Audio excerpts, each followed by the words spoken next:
before this tournament how big you thought your bench was going to be. I mean, talk about the spark they gave you guys, because it was a pretty sluggish start to be able to have Keisha come in and get you guys going, and the play you got from your bench, particularly with players fouling out there at the end too.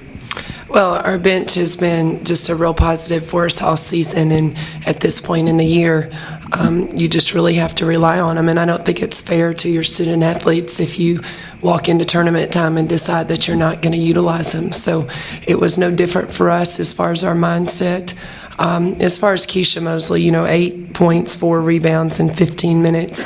Keisha Mosley has really yet to show you, me, and everybody else in the gym exactly what she's capable of, and that's what she and I have been spending some time talking about lately, is just taking a deep breath and letting the game come to her. She was an all-conference player at the tournament in the Big Ten her freshman year when she was at Purdue. So there's really a whole lot of talent in that young lady, and I'm very, very proud of her for taking advantage of the opportunity she was given tonight, and hopefully that'll just continue to add the confidence to what she needs to just kind of settle down and provide for our basketball team.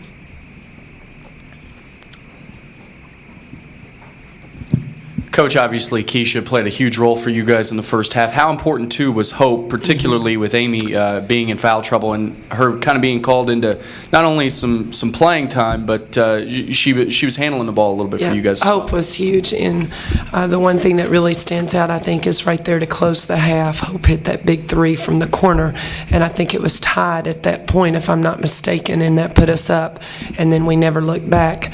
And, as a junior, that's what you expect as a head coach. That's what you expect out of a junior player.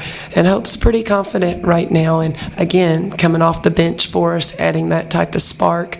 And her composure coming off the bench has been huge for us. And I think that's what's made us even better here in the month of February and going into March, is because while everybody wants to be in the starting lineup, Hope has accepted what her role is and what we're asking her to do.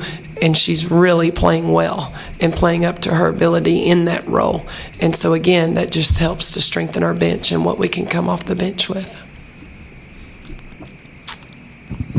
What was it like for you guys overall? Obviously, you're happy with the win, but the overall, today, to this point, being back, at the conference tournament, really for the first time now in a couple years.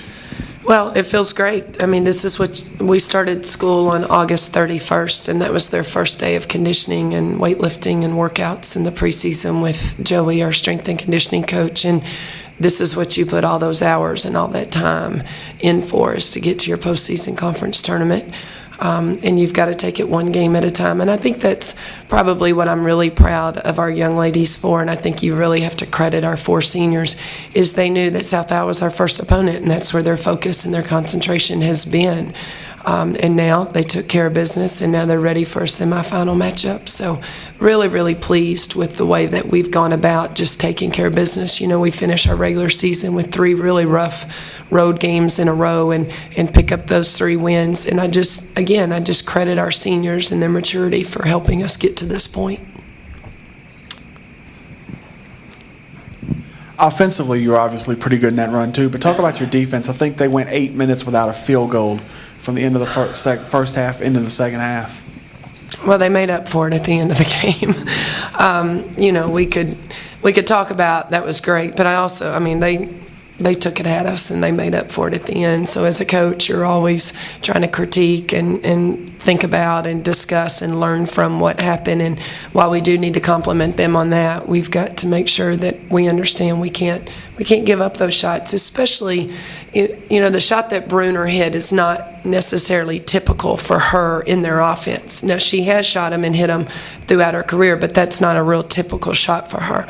But the shot that Shelter hit and the shot that Nettles hit, those threes, there's no excuse for that in our defense, because that's what those young ladies provide for their program, and that's how effective they can be from the three-point line. So while we did good and we can compliment ourselves for that, now we need to go back and critique and understand, okay, now these are the things that we can't do going up against a team like Middle Tennessee. We can't give shots up like that easy.